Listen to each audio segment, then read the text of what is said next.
Antônio Carlos, eu sou professor e sou membro da direção nacional do Partido da Causa Operária. É isso. Sou João Catapreta, eu sou do Partido da Causa Operária, advogado aqui em Volta Redonda, fui professor por muito tempo.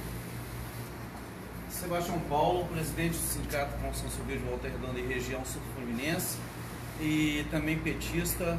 A gente aqui tirou a nossa diretoria de abrir esse sindicato para os movimentos sociais e em defesa da democracia. Então, todo movimento de esquerda que queira combater o fascismo, a retirada de direito, as reformas que para nós é desformas, esse sindicato vai estar aberto a vocês. Então, por isso, hoje estamos aqui fazendo curso contra o fascismo, o que é o fascismo, e vamos estar sempre abertos a qualquer esquerda que quiser participar de fazer um movimento. Esse sindicato vai estar abrindo as portas para vocês, porque esse sindicato, ao longo do tempo, se mostrou um sindicato de esquerda e vai se manter um sindicato de esquerda.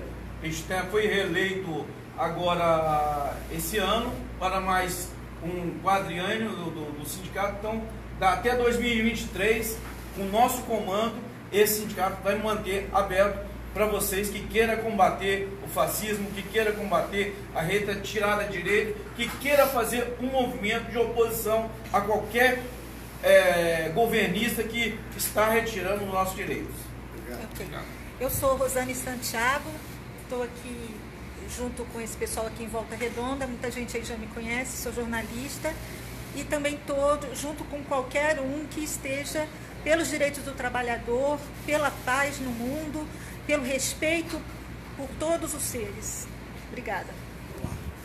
Olá, eu sou a Thalita, eu sou professora de matemática e estudante de física e eu sou de esquerda desde a adolescência e tenho buscado mais caminhos diante da atual situação política do país. Boa tarde a todos. Se levantar e falar para o pessoal. Isso. Boa tarde a todos, meu nome é Juliano, eu sou operário há 16 anos. Obrigado pela oportunidade, porque a consciência de classe é importante, essa informação. Espero que tudo que a gente absorver, cada um que possa levar para fora para a gente conseguir combater o fascismo. Tem que ficar em Eu pé. sou Maria Marcelina, né? A maior parte do povo me conhece como Lia. Eu já estive na direção do nosso movimento a nível estadual e agora, no momento, por motivos de doença, né, na minha família, eu sou apenas a tesoureira da minha...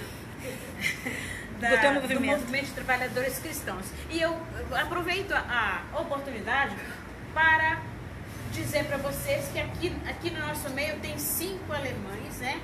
E eles deixaram para nossa cidade, isso aqui, gente, veio da Alemanha, a vela da paz que nós temos que acender num momento muito importante da nossa cidade. Palmas para nossos companheiros da Alemanha.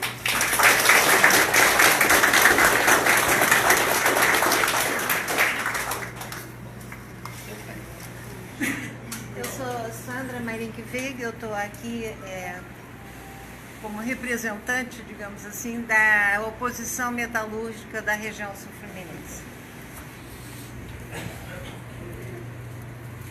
Eu sou Ângela Cristina, sou de Barra Mansa, simpatizante do PT, e eu estou sempre nas lutas, nas ruas, não só pela internet, mas estou nas ruas sempre. Meu nome é Hugo, eu resido em Volta Redonda, mas sou professor de História na Rede Municipal de Itatiaia. Estou como diretor de assuntos educacionais do núcleo do CEP lá de Itatiaia.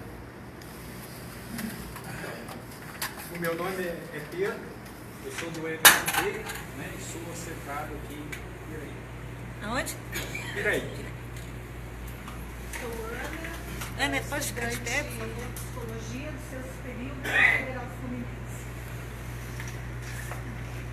Sou Cida Santos, moro em Pinheiral, sou do Partido dos Trabalhadores de Pinheiral, sou da Igreja Católica do Segmento da Teologia da Libertação, da Economia Solidária e faço Direito na UF. E Estou adorando estar aqui, vim ontem no curso, estou aprendendo muito. E é isso, sejam bem-vindos. Meu nome é Dulce, PT Barra Mansa. Ok. Eu sou Ana de Barra Mansa, estou sempre nas lutas. E Lula livre. Lula livre. Eu sou Eliette, moro em Barra Mansa, sou do Movimento dos Trabalhadores Cristãos. Estamos aqui juntos com nossos companheiros que vieram para somar conosco. É grande representante da política e das ações sociais em Volta Redonda. Meu nome é Elza, hoje fui na reunião para recepcionar os que chegaram da Alemanha e estou aqui como convidada, aquele convidado para participar. Eu vim, moro no Santo Agostinho, sou da comunidade Santo Agostinho. Eu sou Karim, estou no MTC já há um bom tempo e estou na luta também, né? Alegria. Meu nome é Maria Helena, sou também do Movimento dos Trabalhadores Cristãos, desde a fundação. Beleza. Meu nome é Nelson, participo do Movimento de Trabalhadores Cristãos, na nossa equipe, na equipe da Dona Júlia, e sou marido dela.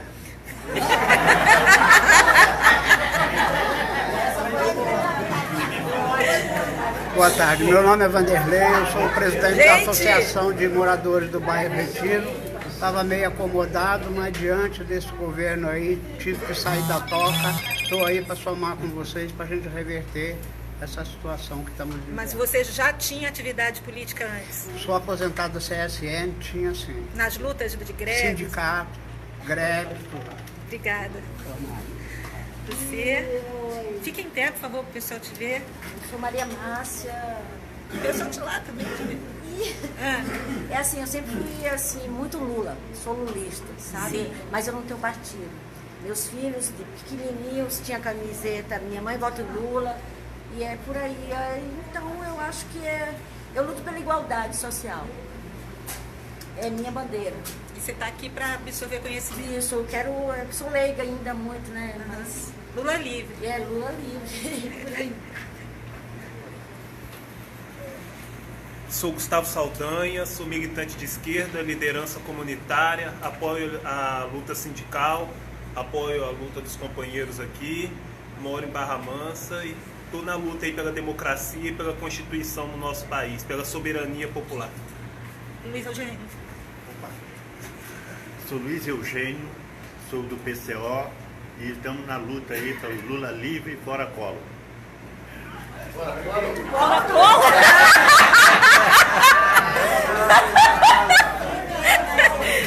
Fique bem. Sebastião Natalino. Sebastião Natalino. Trabalhadores cristãos. Estamos aí sempre nas lutas populares, frente Brasil Popular Sul-Fluminense. Mas estamos aí em busca da transformação, outra vez, do trabalhador na vida e na luta.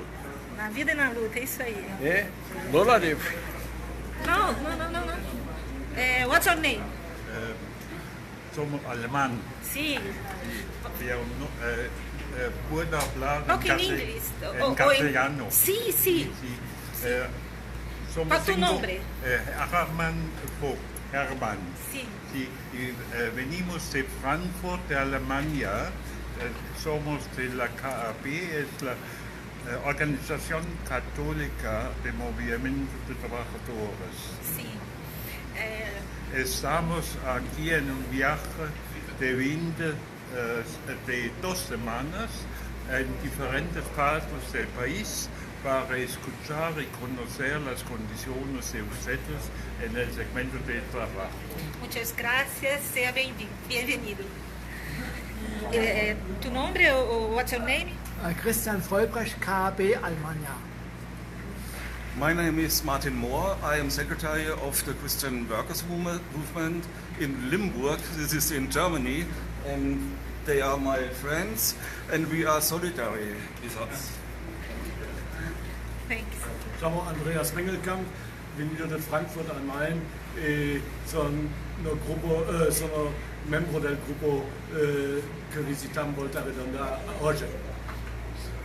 Thanks. What's your name? Paul Aten, auch Frankfurt, Alemanha. Sim, thanks. Agora nós vamos apresentar uma das pessoas que eu mais admiro,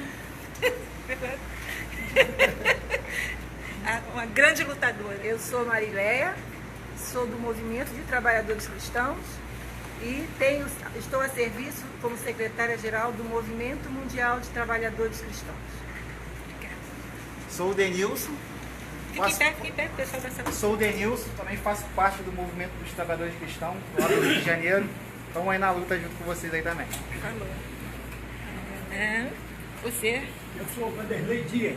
Não, pode olhar para qualquer lugar. Vanderlei. Sou Vanderlei Dias, estou como coordenador do movimento MTC Dona Júlia e sou do diretório do Partido dos Trabalhadores de Barra Mansa e venho na luta e apoiando as lutas, né, dos trabalhadores. Inclusive esse sindicato para a gente é um sindicato histórico nessa cidade, né, pelo seu empenho em favor do trabalhador e continua na luta antes, agora e sempre. Beleza. Muito bem. Eu me chamo Dalva, faço parte do MTC, sou secretária do MTC do Volta Redonda. Obrigada. Eu sou o Leonel, diretor de base do Sindicato de Trabalhadores da Construção Civil de Volta Redonda. Beleza. Posso passar, Leonel?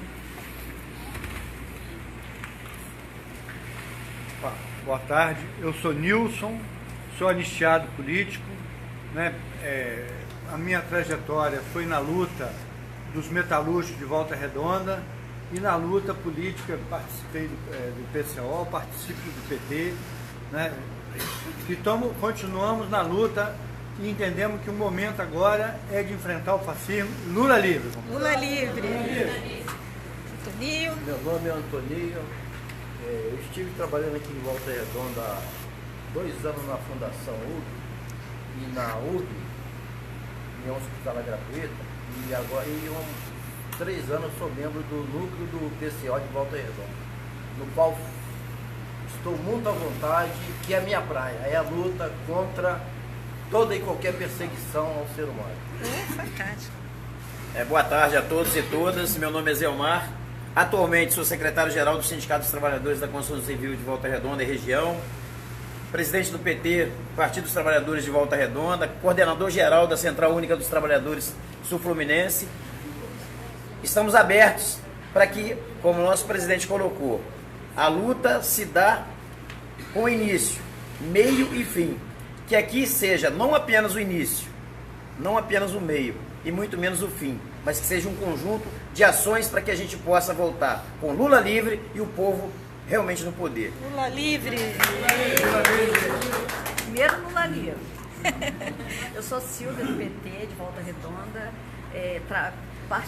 Não participo ativamente, mas tudo onde eu possa buscar conhecimento para lutar contra o opressor, eu estou dentro.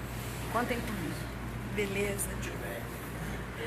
Eu espero com ansiedade a libertação do Lula. Né? Meu nome é Vanto Will, sou de Barra Mansa. Isso aí. Beleza. Agora mais um grande personagem da história do trabalhismo. Sou Brai, participei durante a ditadura do antigo MDB, participei da convergência, fui militante da convergência socialista, participei da criação do PT no estado do Rio, integrando a primeira executiva do PT, a primeira executiva do PT em Volta Redonda. Atualmente estou sem partido, tá?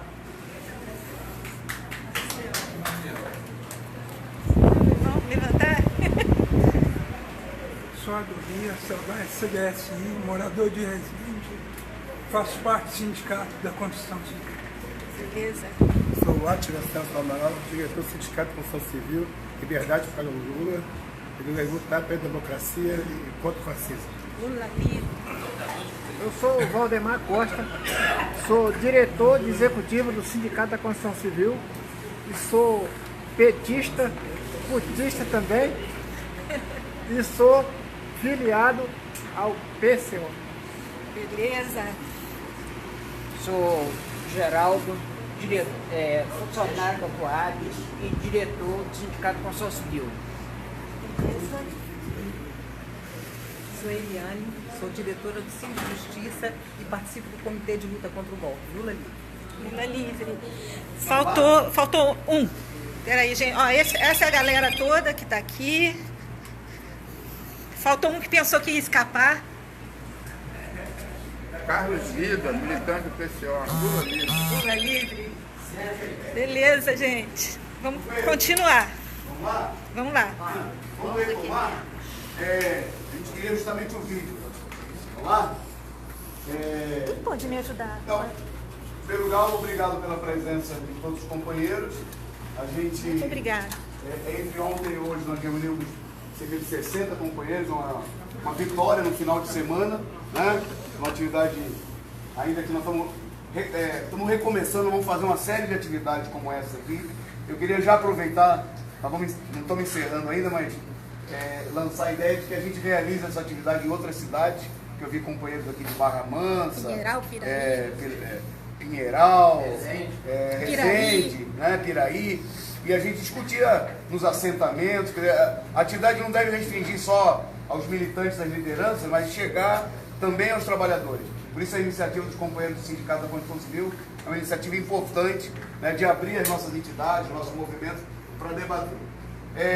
Antes da gente falar da Alemanha e do Brasil para finalizar, nosso objetivo é finalizar às 17 horas. A gente queria mostrar um vídeo para vocês de 1 minutinho, que é sobre como é que terminou o fascismo na Itália, ok? Que é do curso Um Companheiro Rui. Olha só. Você segura aqui, grava, sem que a gente tenha. A gente pode ver no Brasil. Sem que a gente tenha. Eles vêm assim com aquele ar todo poderoso. Assim, né? pé mesmo. Vou fazer.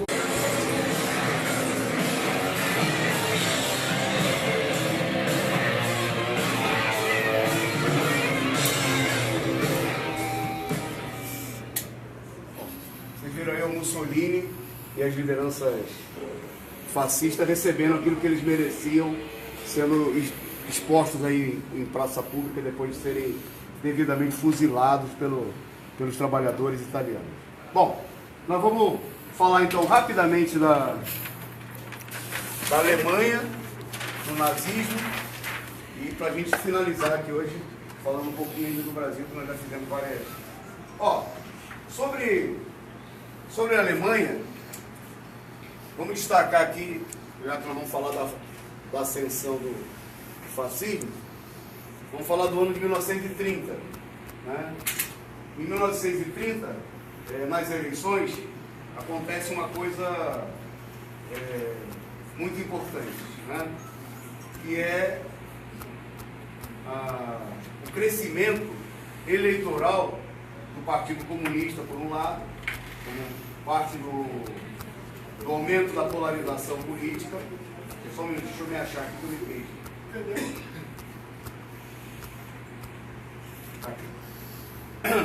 O Partido Comunista Alemão recebe nessas eleições 4.600.000 votos.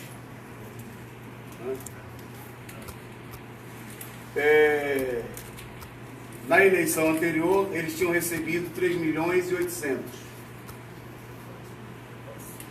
em 1928. E os fascistas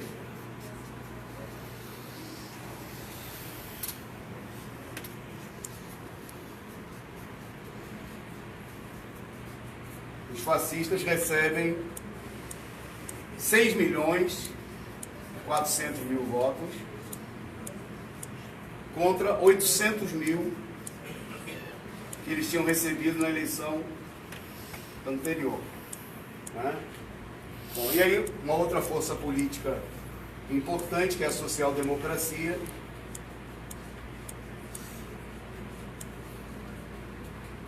recebeu 8.600.000 votos.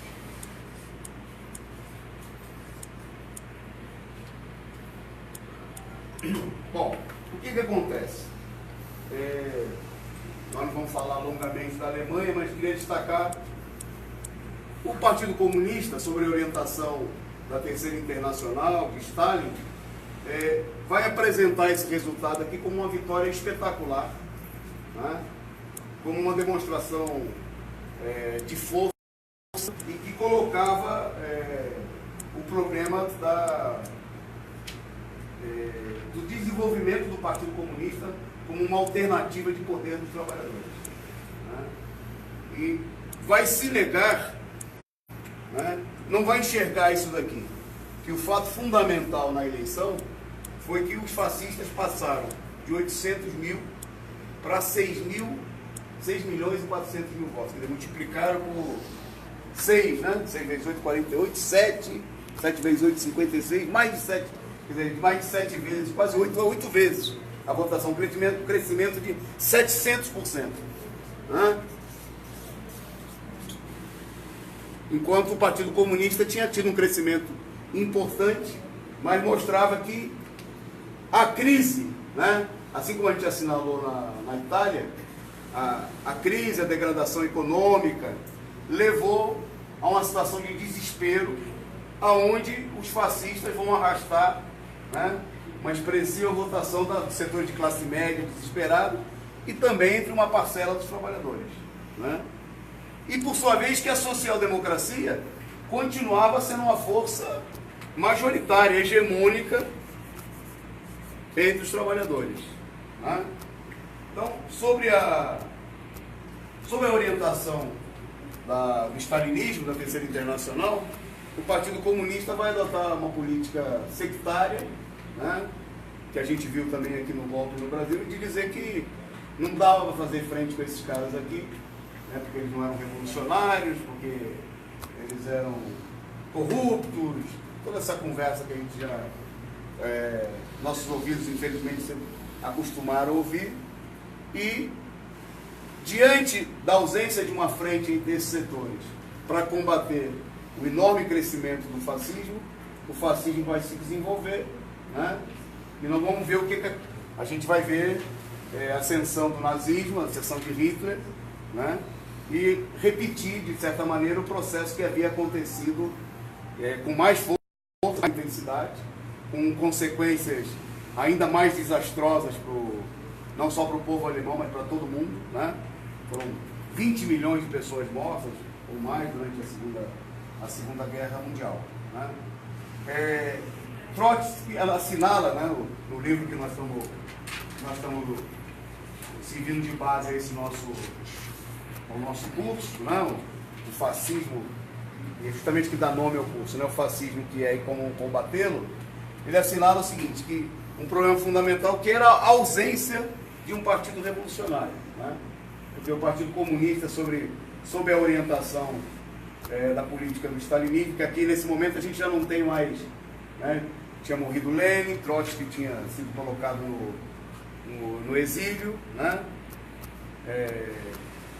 E ele assinala o seguinte: se o Partido Comunista é a esperança revolucionária, o fascismo como movimento de massas é o partido do desespero contra-revolucionário. Quer dizer, a desesperança, a crise no interior da classe média vai levar a um crescimento muito, muito... Quer dizer, o pessoal devia olhar para isso aqui e falar, nossa, olha que situação preocupante.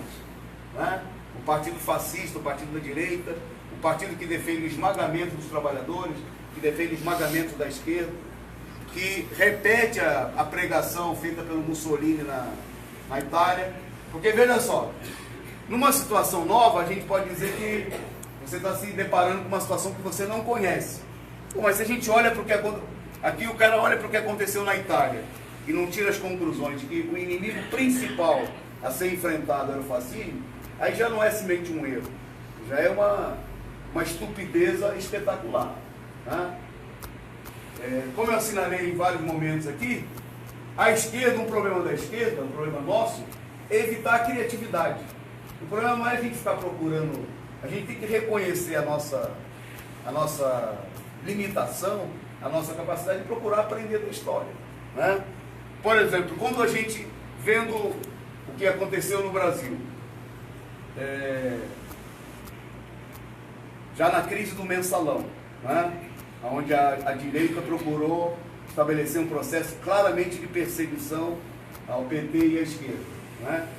E depois a gente viu A direita ela procurou e foi perseguindo o seu objetivo de maneira contundente, né?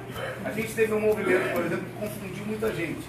Em 1914, né, justamente no ano que se comemorava os 50 anos do golpe militar, estava aí previsto, como de fato aconteceu, a realização da Copa do Mundo no Brasil, né? E a direita começou a fazer uma campanha contra a Copa. No país do futebol, né, no país onde esse esporte é o mais popular do mundo, né, a direita lançou uma enorme campanha contra... Agora, veja só, da mesma maneira que aconteceu na Itália, onde se a direita saísse fazendo a campanha, ela ia ficar muito queimada diante da situação, a quem a direita deu voz para fazer a campanha? A esquerda. Começaram a campanha, não vai ter Copa, né? Um negócio profundamente reacionário, travestido de... né? Isso aqui é um bom exemplo de como a direita, ela... E às vezes não é só que ela corrompe contratando, ela corrompe dando voz, né? Eu me lembro que essas manifestações, que eram manifestações bem pequenininhas, porque no país do futebol, uma reivindicação como essa, não pode ser popular com o povo. Pode ser popular entre setores da esquerda. Você pode arrastar aí uma quantidade de militantes da esquerda. Mas no povo, se você for lá no meio da torcida do Corinthians, do Flamengo, né, do Vasco, do Botafogo, fala, vamos fazer uma campanha contra a Copa do Mundo, o cara vai te olhar assim e falar, de que planeta que você é? Você não é brasileiro, não? Né? E a direita lançou uma feroz campanha, dizendo que a Copa do Mundo tinha corrupção na Copa do Mundo, que era uma novidade, porque... né? Por exemplo, alguém viu o pessoal falar não vai ter Olimpíada? Não. Não teve campanha, não vai ter Olimpíada. Não teve corrupção na Olimpíada, não teve gasto de dinheiro público nas Olimpíadas, não, é porque era campanha. Qual era o objetivo da campanha? O objetivo era fazer campanha contra o governo da esquerda, contra o governo do PT. Né? A direita estava pouco se lixando se tinha gasto 1 bilhão a mais no estádio, 600 milhões. Eles fazem isso todo dia. Né? Eles fazem isso em tudo que é obra que está por aí. Né? O pessoal que trabalha na construção civil sabe. Né? As empresas, as empreiteiras aí contratam as obras, vendem as obras para a prefeitura, para o Estado, por um valor várias vezes. O trabalhador não ganha nem de longe aquilo lá. Eles pagam um salário, eu estava olhando a tabela de salário da construção civil, né? E apesar de todo o esforço do sindicato e tudo mais, ele sabe que é muito aquém daquilo que o operário mereceria receber. Né? E quando a empresa vai lá e contrata, vende uma obra para a prefeitura, ou vende uma obra para o Estado, esse valor aqui não é nem considerado. Eles vendem lá a obra por um preço que dava para pagar um salário 10 vezes melhor do que esse aqui para o operário. Né? Então, ninguém estava preocupado nenhuma com roubo de Copa do Mundo, nada. O pessoal estava querendo fazer campanha. A direita, ela não é otária, ela usa todos os recursos que estejam à mão para fazer campanha contra a esquerda. Né? E pegaram uma coisa que era um trunfo da esquerda. O governo da esquerda tinha conseguido trazer a Copa do Mundo para o Brasil, tinha conseguido trazer as Olimpíadas para o Brasil. Mal ou bem, isso aí tinha gerado muito emprego, muita obra. Né? Tinha problemas? Tinha. Tinha problema de desapropriação, tinha que reivindicar o direito do povo afetado, lógico que tinha.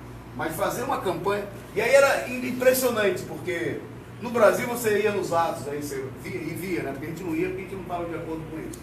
O pessoal juntava 500 pessoas, 1000 pessoas. Nas revistas internacionais falava assim, 1 milhão nas ruas, né, contra a Copa do Mundo do Brasil. Mas aonde que tinha 1 milhão nas ruas do Brasil contra a Copa do Mundo? Nunca aconteceu nada nem parecido. Né? Nunca juntou nem 10 mil pessoas. Mas a campanha era enorme. Né, para dizer, inclusive, que o povo brasileiro estava apoiando. Né? Quem aparecia fazendo a campanha? O Aécio Neves? Não. Se você ligasse a Globo, quem dava entrevista era o senhor Boulos. Estava lá na Globo News fazendo campanha contra a Copa do Mundo, dando entrevista na Globo News, nos programas da Globo, dar um destaque para as manifestações dele. Quer dizer, num certo sentido, aqui queria chamar a atenção. Não quer dizer que a pessoa se vendeu totalmente, mas que de uma certa maneira a pessoa foi comprada pela direita, sabe por quê? Ninguém chamou. Por exemplo, nós estamos aqui temos toda uma propaganda. Alguém vai vir entrevistar aqui o presidente do sindicato para falar do curso sobre o fascismo? Tenho certeza que não. Né? Mas se ele chamasse aqui, na época da Copa do Mundo, um ato no sindicato, né, se ele fosse o presidente da época, contra a Copa do Mundo, nossa, vinha aqui o Jornal da Cidade, vinha a Globo da região sul-fluminense, né, vinha o SBT, que era o que acontecia. Né? A direita procurou se articular. Então, assim como aconteceu no Brasil, na Alemanha, o Partido Comunista cumpriu o papel de não propor a unidade da esquerda, né? Não enxergar que o perigo fundamental era o fascismo, que tinha que ser derrotado, né? E adotou uma política sectária de dizer que a social-democracia e o fascismo eram a mesma coisa, né? E não buscar uma unidade com a social-democracia, com outros setores dos trabalhadores para enfrentar o fascismo. Nós não vamos falar muito sobre a Alemanha porque o tempo não permite a gente, mas convido o pessoal a assistir a aula sobre esse tema do curso, né? Lá no YouTube, repito, lá no Causa Operária TV, eu acho que é a 5ª aula, né? Mas lá tem você entrando lá tem todo um índice direitinho. Uma das teorias que eles apresentaram para isso, só para a gente, era a teoria chamada teoria do social-fascismo.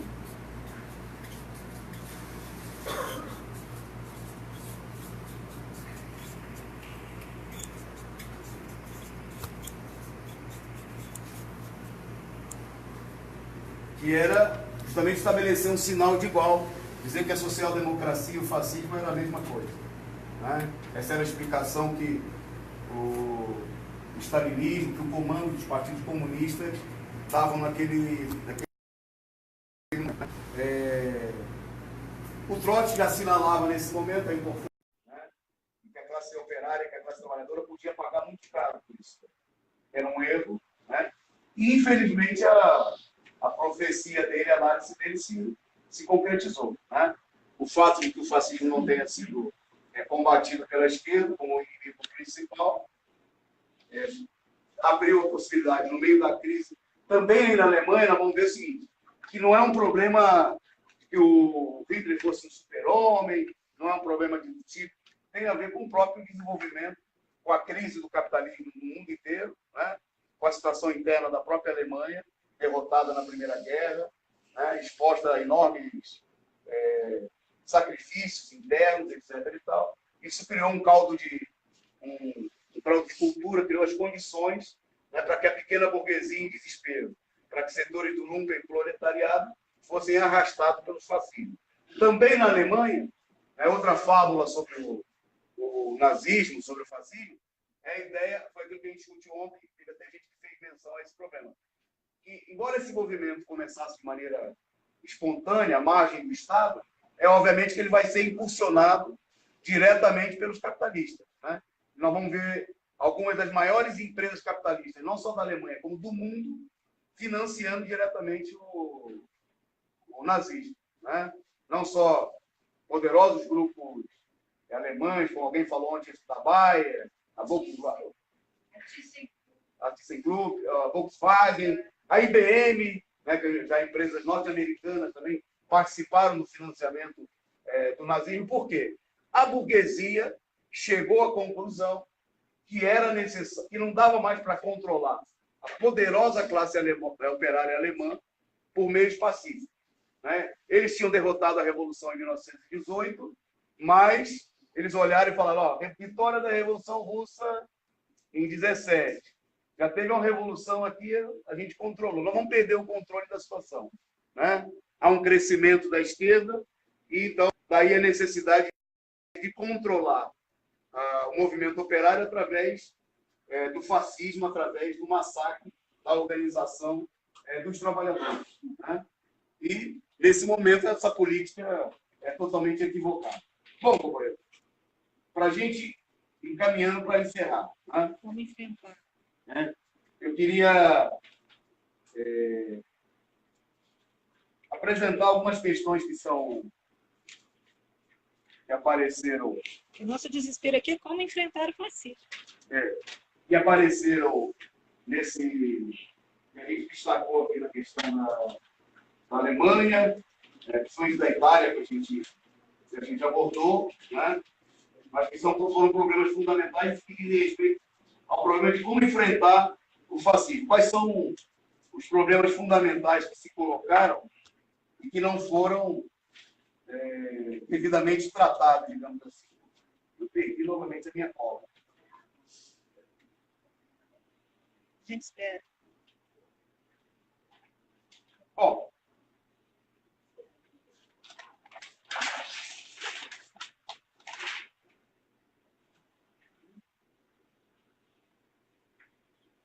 um primeiro problema, né, que nós vimos aqui, vou procurar aqui sintetizar sobre a base que nós vimos sobre o fascismo na Alemanha, na Itália, e também a evolução da situação política, foi a política de conciliação dos partidos socialistas, né, do Partido Comunista. No primeiro momento, a política que o Partido Comunista ele vai alternar entre uma política sectária, né, de dizer que não tinha que fazer nenhuma aliança com a social-democracia, que a social-democracia era a mesma coisa que o fascismo, e, em outros momentos, uma política de aliança com a social-democracia no momento que já não adiantava mais, né, e que não era uma política de enfrentamento, de luta e tudo mais.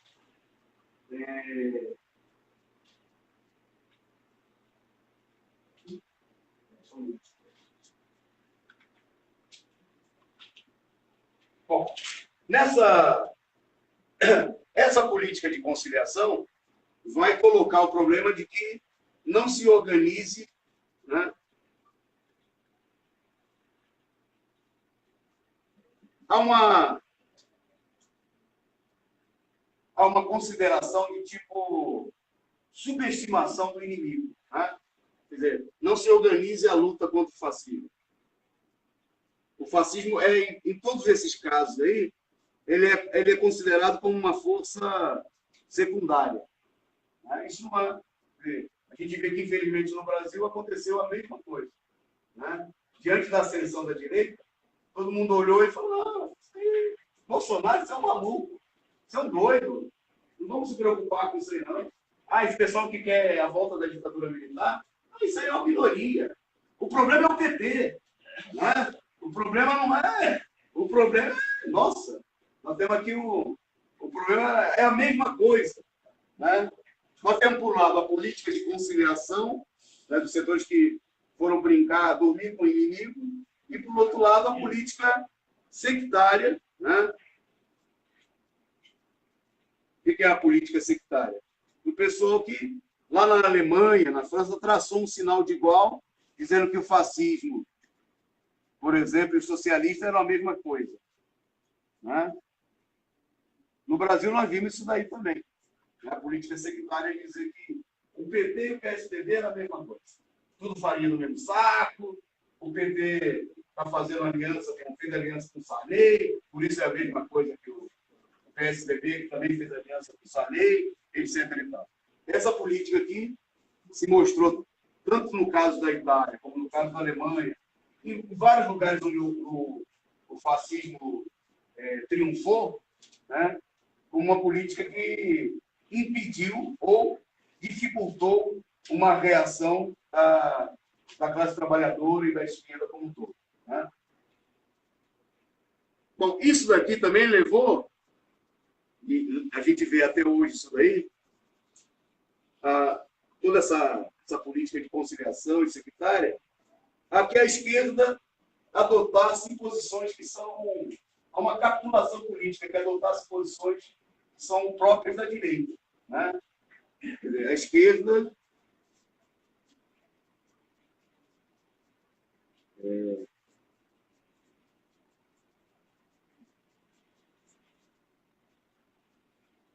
um exemplo disso, por exemplo, é um caso bem típico dessa situação é o problema da luta contra a corrupção, né?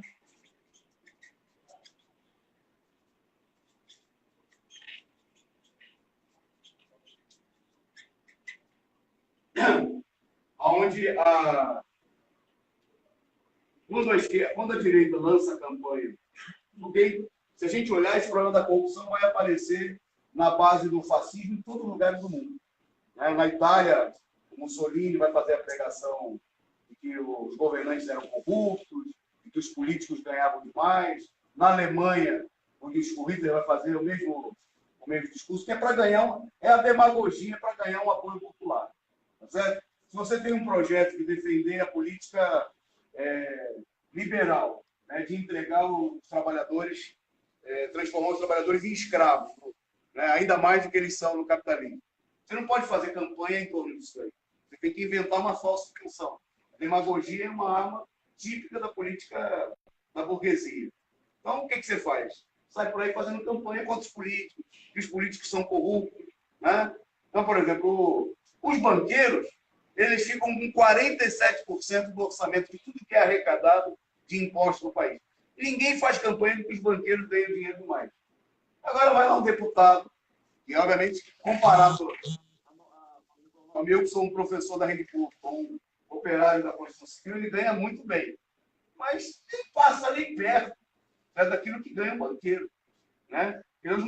É aquele golpe. Tem um golpe na praça, esse aqui, a maioria do pessoal deve conhecer, que é o pega-ladrão. Né? Quando alguém quer roubar alguém na praça, então eles combinam lá, então eu vou roubar a carteira dela. Então alguém grita lá, pega ladrão! É para o pessoal olhar lá no fundo, olhar lá para trás. Enquanto o pessoal olha para lá, eu roubo a carteira dela. Né? Então, a burguesia é mestre em fazer isso aí. Né? O pessoal queria dar o golpe, queria derrubar o PT. Começou a chamar a atenção para a suposta roubalheira do PT. Do mensalão, do petrolão, etc, etc. Isso num país que os banqueiros roubam por dia do povo, coisa aí de mais de 10 bilhões por dia são desviados do povo, só para pagamento de juros, né, totalmente abusivos que eles criam. Isso não é roubo, isso é uma coisa normal, está dentro da lei. Mas o fato, vamos supor, a acusação de que um político levou um dinheiro da campanha eleitoral da Odebrecht, de uma empreiteira de uma empresa da Petrobras, nossa, isso é um absurdo. Né? O Lula comprou um sítio de 800 mil reais, ele não comprou, ficou provado que ele não comprou nada, que não é dele, mas nossa, é absurdo. Né? Então é o típico golpe do pega-ladrão. A direita, ela foi se tornando defensora dessa política. E nós vimos vários partidos defendendo a Operação Lava Jato, inclusive o próprio PT. Né? Se você olhar no interior do PT, a maioria do PT começou a dizer que o problema não era a Operação Lava Jato, é que estavam agindo com parcialidade. Não, a Operação Lava Jato, ela foi e continua sendo uma operação criminosa de ataque à direita. Né? Ou de ataque à esquerda, desculpa. De ataque à esquerda. Né? Quer dizer, e ninguém, isso aí até hoje, se você olhar, até hoje tem setores na direção do PT que continuam falando que o problema, nós não queremos acabar com a Operação Lava Jato. O chefe da Operação Lava Jato tinha que ser colocado todo mundo na cadeia como caras que cometeram um crime de lesa pátria. Mas, por exemplo, agora ficou provado isso daí. Eles fizeram tudo isso daí para montar uma fundação e receber 2 bilhões de doação, né, do governo 2 bilhões de dólares, né, dos Estados Unidos. Eles são inimigos eles fizeram a Petrobras perder dezenas de bilhões de dólares, do povo brasileiro pagar a conta para eles faturar, meterem a mão na bufunfa, meterem a mão na grana. O Sérgio Moro, que foi o líder da operação, o cara ganhou o cargo de ministro da Justiça. Eles são criminosos. Um governo, não precisa ser um governo revolucionário, um governo minimamente democrático colocaria todo esse pessoal na cadeia. Certo? Mas o pessoal continua falando, não, a Operação Lava Jato. Isso é uma Operação Lava Jato. Certo? Isso é uma máfia de criminosos. A esquerda fica na defensiva, não fala isso daí. Você não vai ouvir, dificilmente você vai ouvir de um cara do PT esse tipo de colocação. O PSOL, nossa, defensor ferrenho da Operação Lava Jato. Né? Setores do PSOL que continuam defendendo a Operação Lava Jato até hoje e defendem a prisão do Lula. Né? Dizem que o Lula tem que estar preso porque ele cometeu excessos. Aí tudo bem, quando o povo se rebela, tem uma multidão lá que é contra a Operação Lava Jato, aí uma parte que é mais esperta, está mais interessada no voto do pessoal, vai lá e faz um discursinho a favor da liberdade do Lula. Mas tem que lembrar que lá atrás eles defenderam e continuam defendendo a Operação Lava Jato. A esquerda vai adotar a política de reforçar o aparato repressivo. Aí tem vários exemplos desse problema. Isso aqui, ó, é muito importante porque aconteceu em todos esses países aí onde o fascismo se fortaleceu, aconteceu coisas semelhantes que acontecem no Brasil. Então, só vou pegar um exemplo, como a gente não tem muito tempo, vou pegar um exemplo do que está acontecendo agora recentemente, o problema da censura. Né?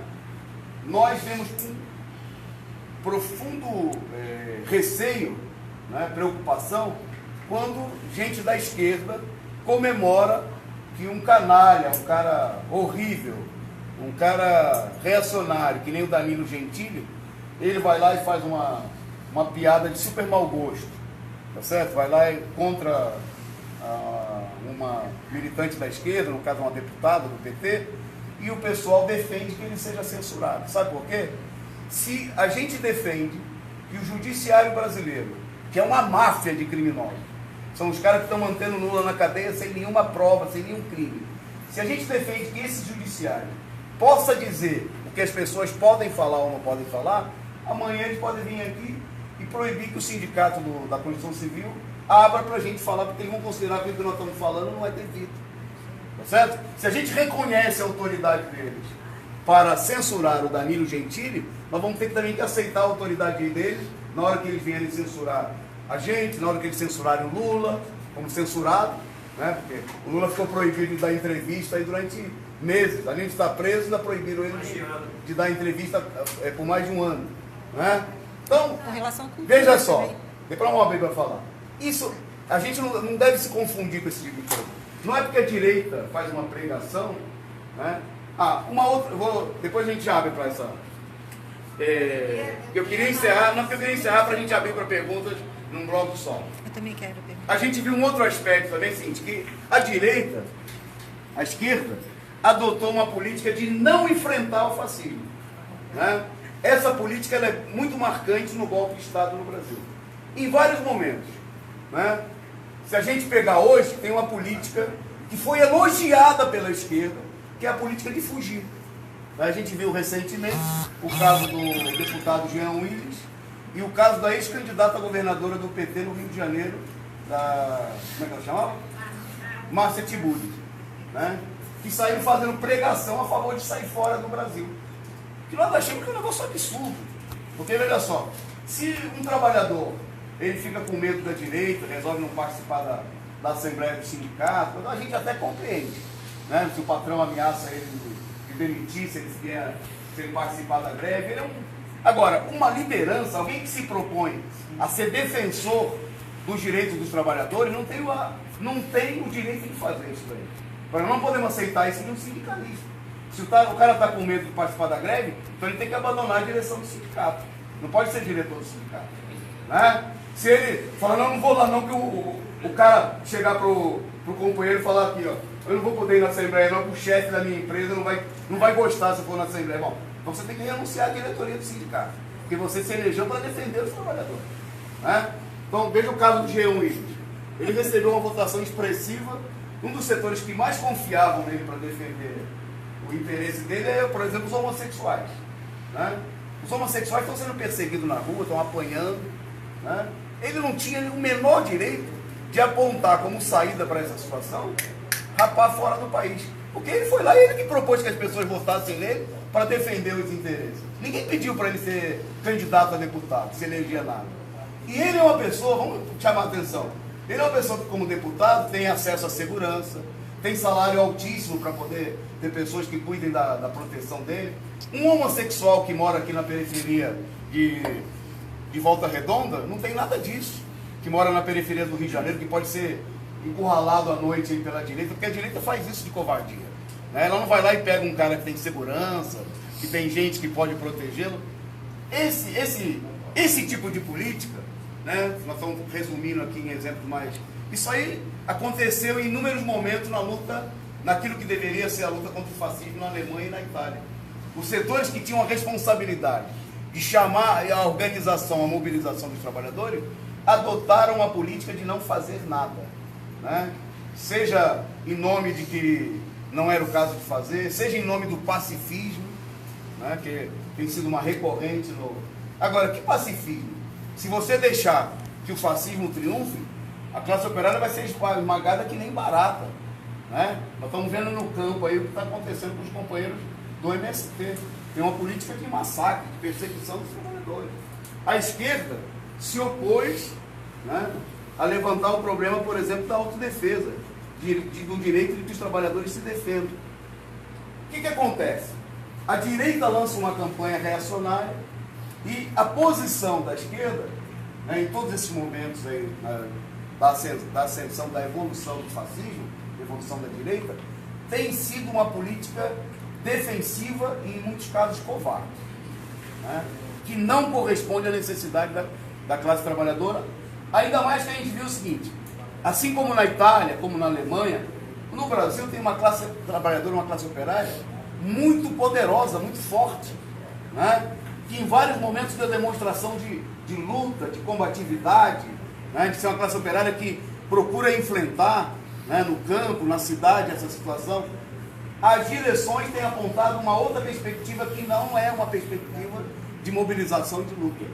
A gente viu isso, por exemplo, diante da ameaça de golpe de Estado, né, o pessoal demorou para acordar que tinha um golpe contra Dilma, né, o governo ficou, por conta da pressão da direita, da capitulação da esquerda, super na defensiva, né? Tinha gente do PT que falava que não dava para defender a Dilma, porque o governo da Dilma, né? Quando o pessoal falava isso, o pessoal falava, não dá para defender o governo da Dilma, porque a Dilma está fazendo uns ataques aí aos trabalhadores, os ajustes. Nós falávamos o seguinte, a gente não tem ideia do que são os ataques que a direita vão fazer se eles derrubarem a Dilma. Nós temos diferença para a política da Dilma, mas não é hora de brigar com isso aí.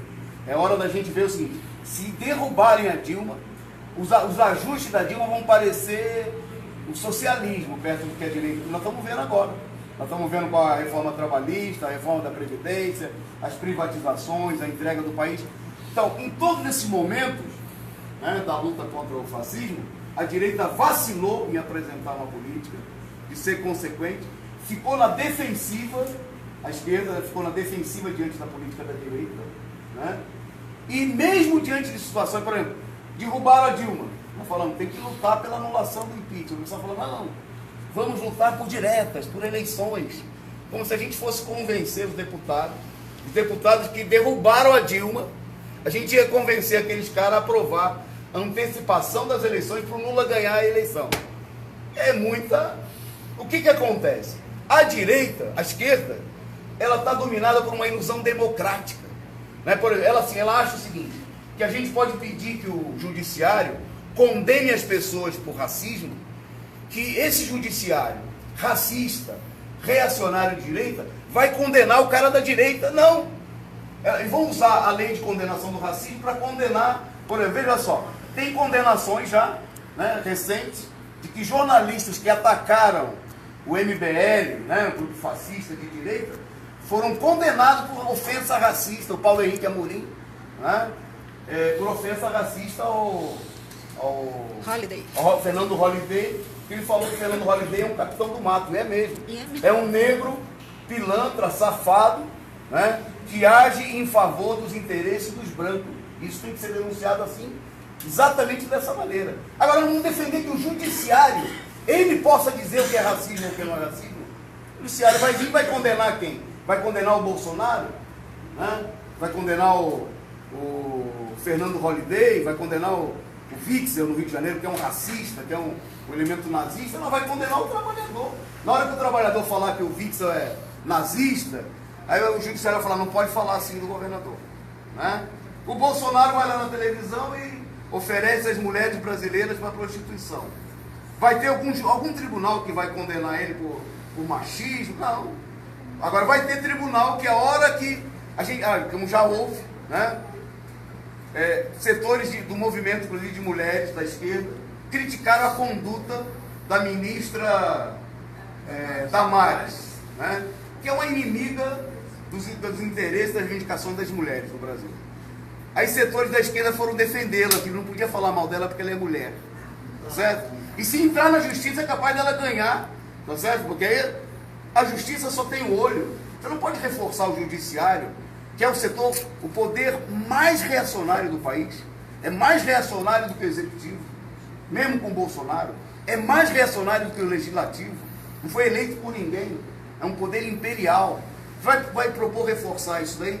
Pois foi exatamente essa política que a esquerda adotou na Itália, ficou olhando as aparências, né?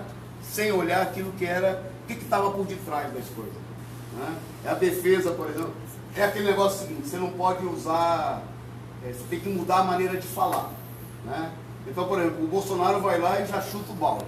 Ah, esse cara aí. Agora o Mourão, que é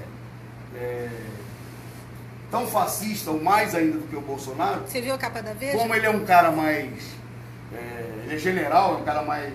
foi tratado, foi preparado. Tem cara que começa a puxar o saco do Mourão. Dizer que o Mourão é uma alternativa ao Bolsonaro. Olha, por quê? Porque o pessoal se perde naquilo que é aparência, que não é a essência do problema. Né? Não quer bater de frente, não quer ter uma política de enfrentamento com a esquerda e fica buscando uma alternativa numa política de conciliação com os golpistas, com o fascismo. Nós vimos isso na eleição, né? Onde o pessoal buscou construir uma frente com a direita contra o Bolsonaro. Vamos ter claro, sendo que os outros candidatos da direita eram tão ruins ou piores do que o Bolsonaro. Num certo sentido, eram piores. Né? Por exemplo, o Alckmin era pior do que o Bolsonaro. Porque o Alckmin é o representante direto dos... Quem era o representante dos banqueiros? Tá certo? Porque o pessoal confunde. Tá certo? É que nem o pessoal olha a eleição, tem eleição nos Estados Unidos. Você tem o Trump e a Hillary Clinton. O candidato das empreiteiras, das indústrias petrolíferas, etc., das indústrias norte-americanas, e você tem a Hillary Clinton, a candidata dos banqueiros, da indústria de armas. Que bom. Aí o pessoal acha que ela é mulher, porque ela chega lá com um discurso, umas palavras mais democráticas, ela seria uma alternativa para os trabalhadores. Quer dizer, ao invés de buscar uma via independente, falar, não, nós precisamos construir uma alternativa própria, nenhum nem outro. Aí você começa, não, vamos fazer campanha contra o Trump. O pessoal ficou chorando porque a Hillary Clinton não foi eleita. No mundo, a esquerda adota uma posição de buscar conciliar, né, com os setores do imperialismo, e inclusive até com o setor... Porque, veja só, aqui que nós temos que ter claro, o problema do fascismo, ele não quer dizer que ele vai se desenvolver por aquilo que aparece imediatamente como sendo fascismo. Né? Muitas vezes o fascismo ele se desenvolve por caminhos, né, o Mussolini, que era um cara da esquerda, que rompeu e foi comprado, né? Nesse sentido, é que a gente fala assim, o problema não é o Bolsonaro em si, simplesmente a figura do Bolsonaro.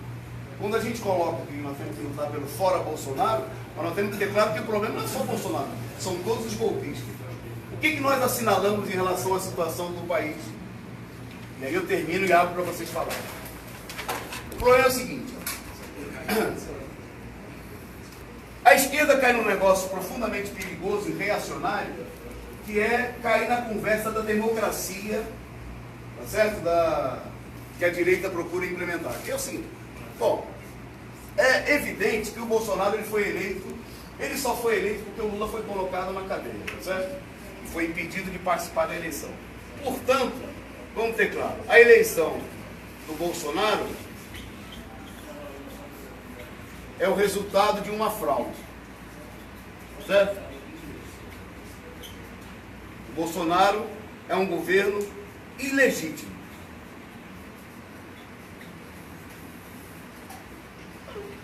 E aí, a esquerda, em vez de olhar a realidade, vai lá e fala assim, mas o povo inteiro, o pessoal, a maioria apoiou o Bolsonaro. Mentira. O Bolsonaro, nas eleições, ele teve o apoio tão somente de 39% dos votos no segundo turno. Tá certo? Quando o pessoal... Por que também uma parte apoiou o Bolsonaro? Porque não tinha nenhuma outra alternativa. Muita gente votou no Bolsonaro que votaria no Lula. Tá certo? Porque viram no Bolsonaro um candidato, diante da propaganda, da manipulação, que seria contra os políticos, contra a política tradicional, coisa que muita gente enxerga no Lula. Né? Não enxerga nem em outros políticos do PT, enxerga no Lula. Né? Porque é uma pessoa pela origem dele, pobre, nordestino, operário, leva nele uma pessoa que não tem a ver com... mesmo ele tendo sido presidente já 2 vezes, deputado, mas as pessoas enxergam que ele...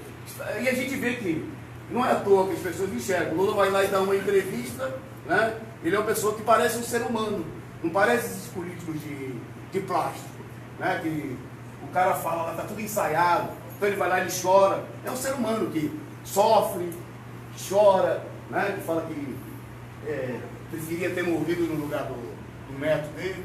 É um ser humano, né? Não é que nem esses políticos. Não é como os engomadinhos, inclusive engomadinhos do PT, do PSOL, coisa e tal, que são políticos artificiais, né? E mesmo o Lula, a gente pode ter muita crítica a vários aspectos da política que ele defende, né? Se a gente olhar aí, muito da política de conciliação foi levada adiante pelo próprio Lula, né? Mas ele, eu vi uma vez, ele estava com ele uma vez, quando ele fez uma colocação no maior ato que teve contra o golpe na Avenida Paulista. E ele falou sobre ele mesmo, assim, que ele se considerava a expressão, né, da evolução política da classe operária brasileira, né? E, num certo sentido, é uma boa verdade, naquilo que tem de ruim e de bom, né? Por exemplo, a classe operária brasileira, ela ainda não evoluiu para uma consciência de classe profundamente revolucionária, de que precisa ter um partido próprio da classe operária, tomar o poder, derrotar a burguesia. Isso aí, uma minoria da classe operária tem essa compreensão. A classe operária, como Lula, expressa uma ilusão de que você pode chegar a um acordo com o setor da burguesia, que você vai convencer lá o banqueiro a ceder um pouquinho para o trabalhador. É ilusão. É como acreditar em Papai Noel ou Coelhinho da Páscoa. Os governos do Lula mostraram que isso aí não é verdade, né? Que esse pessoal aí não dá ponto sem nó, né? Se eles fazem alguma concessão no primeiro momento, porque eles são forçados pela situação, eles vão se preparar para recuperar o terreno depois, né? E para esfaquear pelas costas aquele que eles mesmos tinham alguma medida. O Lula falou em vários discursos. Nunca os banqueiros ganharam tanto dinheiro, né, como no governo dele. Mas os banqueiros nunca estão satisfeitos, querem ganhar mais. Tiraram o Lula e conseguiram quebrar o recorde e ganharam no governo do Bolsonaro e do Temer. No ano passado eles bateram o recorde, tiveram 98 bilhões e meio de lucro em um ano. É o recorde, quase um recorde mundial, né? Se a gente comparar o tamanho da economia do Brasil, é um recorde mundial. Por quê? Porque os banqueiros não estão satisfeitos. Mesmo o Lula não tendo tido uma política de enfrentamento com os bancos. Veja a Globo, nós falamos aqui, né? O governo do PT salvaram a Globo da falência. A Globo ficou agradecida e falou, não, muito obrigado, não vou. O Globo foi lá, se articulou com os golpistas para derrubar o governo do PT. Então, o que nós vemos é o seguinte: a esquerda, ela alimenta uma ilusão. A esquerda não fala que a eleição foi fraudada, né? Teve gente que no dia seguinte ao resultado dessa eleição fraudulenta, né, feita por um processo de manipulações, foi lá desejar sucesso, boa sorte para o Bolsonaro, né? Nós vimos aqui o significado disso aí. Como é que você vai desejar sucesso e boa sorte para um governo que representa o fascismo, né? Que representa o esmagamento dos trabalhadores? Ou você não tem consciência do que você está fazendo, né? Ou você é um cara muito tonto, que é um cara tipo Mussolini, né? Que era um cara de esquerda que fala qualquer coisa só para ficar bem, porque como vai ficar chato, né? A Globo vai te cobrar se você não vai desejar boa sorte para o presidente eleito. Todo presidente eleito deseja boa sorte para o adversário, então você tem que cumprir um ritual. Então vai lá o cara da esquerda e faz a mesma coisa que o cara da direita também faz, né? A conduta totalmente... Por quê? Quando você faz isso, você está desarmando os trabalhadores. Você está falando assim, vamos criar uma expectativa positiva. Será que o governo não pode acertar em algumas coisas? Se o governo acertar, nós estamos fodidos, né? Quando o governo erra naquilo que é a política dele, sorte nossa, né? Ele não consegue fazer nada, o Ministério da Educação não funciona, sorte nossa. Mas quando ele acerta, é que ele vai privatizar as refinarias da Petrobras, né? Se ele acertar, ele vai aprovar a reforma da Previdência, vai conseguir o apoio da maioria dos deputados. O sucesso do governo é o insucesso do povo, é o insucesso da classe trabalhadora, né? Então, a política, um erro que nós vemos, um problema sério, é que nessa luta não há uma luta clara, né, para enfrentar, para desacreditar, para desmoralizar a ofensiva da direita, mostrar em cada momento, não tem justiça, tá certo? Não tem que ter crença no judiciário. Nós não vamos defender nenhum tipo de reforçamento do poder da direita do judiciário, porque a gente não acredita no judiciário. Nós não queremos que o judiciário puna casos de racismo, porque o que vai acontecer é que quem vai ser punido vão ser os trabalhadores, tá certo? Vão ser os que lutam contra o racismo e não os racistas. Nós não queremos que a direita tenha poder de censurar, porque aí a gente fica lá, censurou o Danilo Gentili. Bom, e na hora que censurar, agora censuraram também o outro humorista lá, do Vivier, né, porque ele criticou o Bolsonaro. E aí? A gente acha que o judiciário pode censurar um, e se pode censurar um, pode censurar o outro. E se eles proibirem a gente se reunir também? Se eles quiserem fechar o canal Causa Operária TV porque eles consideram que nós estamos atacando o Bolsonaro? Pode? Não. Liberdade de imprensa. Nós somos contra qualquer tipo de censura à imprensa. Tá certo? Não tem que censurar nada, porque se eles puderem censurar, se eles tiverem esse poder, amanhã eles vêm aqui, tem um boletim aqui do sindicato, que o Constru Luta, aí tira lá uma crítica lá ao governo, vem o... Tá. Então, eu vou encerrar e abrir para as perguntas, dizendo o seguinte, que um primeiro problema do nosso enfrentamento com o fascismo é um problema de compreensão de natureza política. Porque, assim como a gente falou que lá na Itália tinha um pessoal que queria ir para a rua, queria fazer as coisas, mas nós temos que compreender do que se trata. Nós temos que mudar, nós temos que enfrentar, em primeiro lugar, essa falta de compreensão, né, de que como se o fascismo fosse um acontecimento natural. Então aí o pessoal começa a defender que nós temos que esperar pela eleição de 2020, 2022, né? É a crença nas eleições, né? É achar que a gente vai transformar essa situação num poder judiciário, inclusive justiça eleitoral, comandando nas mãos da direita, imprensa na mão da direita, os partidos políticos super controlados, porque não é só o PCO, os partidos pequenos foram agora foi cortado até o fundo eleitoral dos partidos.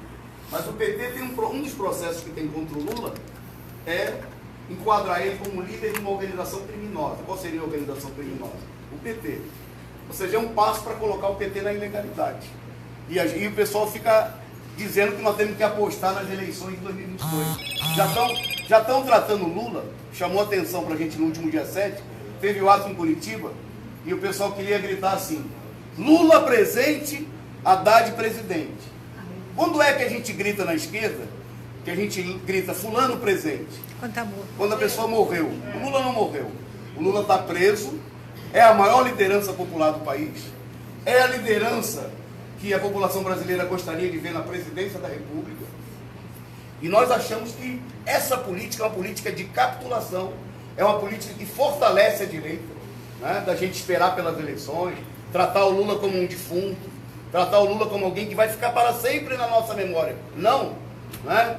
Porque nós temos que tomar consciência de que o problema é enfrentar a direita, é fortalecer a mobilização, fortalecer a organização dos trabalhadores, em todos os terrenos, porque nós estávamos conversando com o companheiro Pedro, se a gente não fortalece a luta do movimento do sem terra, dos camponeses, eles vão passar por cima, como já estão procurando fazer em todo lugar, né? Se a gente não vai para o enfrentamento na questão da reforma da Previdência, como os sindicatos estão procurando fazer, e aponta para valer a perspectiva de greve geral, nós vamos para uma política de derrota, de esmagamento, como a gente foi derrotado na questão da reforma trabalhista, a gente foi derrotado na questão da reforma da PEC, de congelamento dos gastos, etc, etc.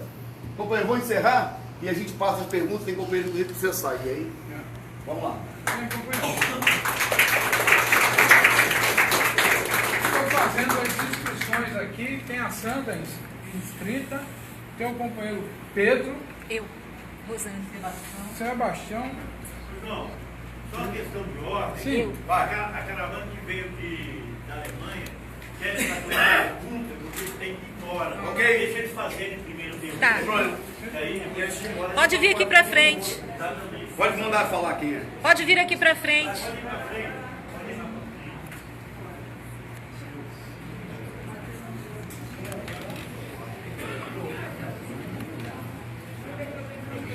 ¿Quieres que traduzca?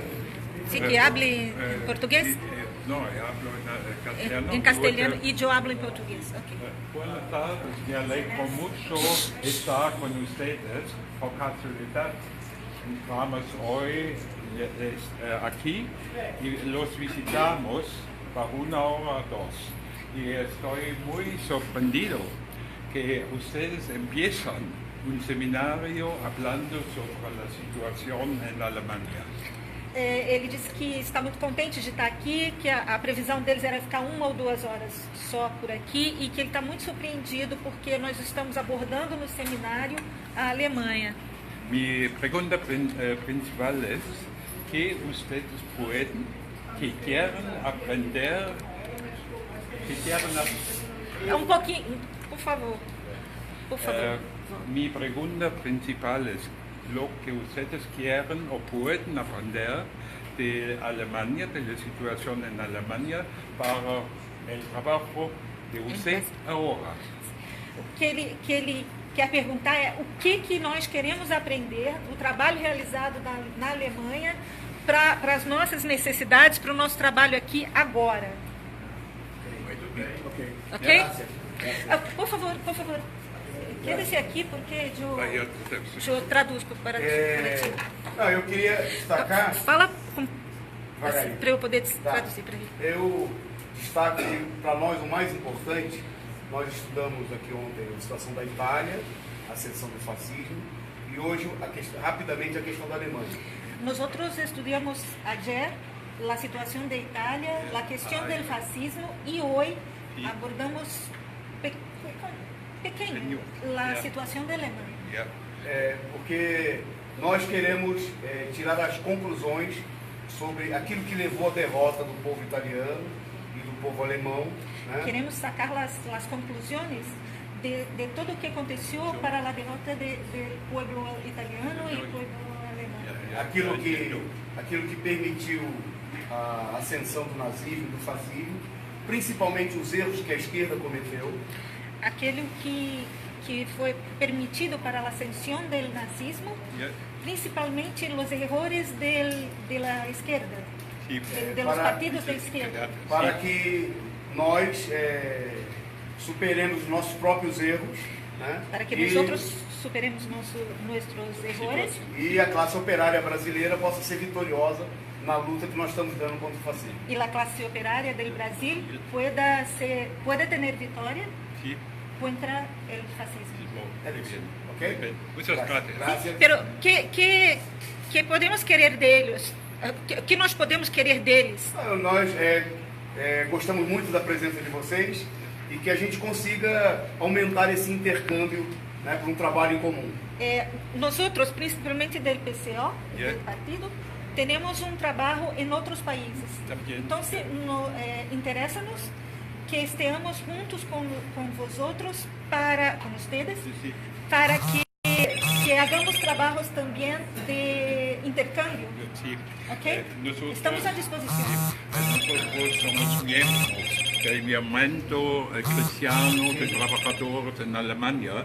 Es una organización muy grande y está colaborando con diferentes países de América Latina y del mundo.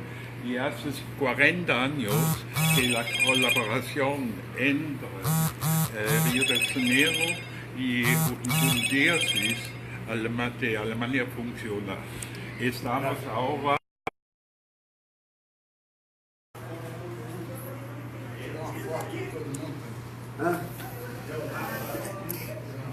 O pessoal está querendo tirar uma foto antes que saiam, tudo bem? Vamos se juntar? Beleza, então vem todo mundo para frente. Então vamos vir todo mundo aqui para frente da mesa, aqui, ó. Os baixinhos, ficam os baixinhos que é em cima e os maiores embaixo.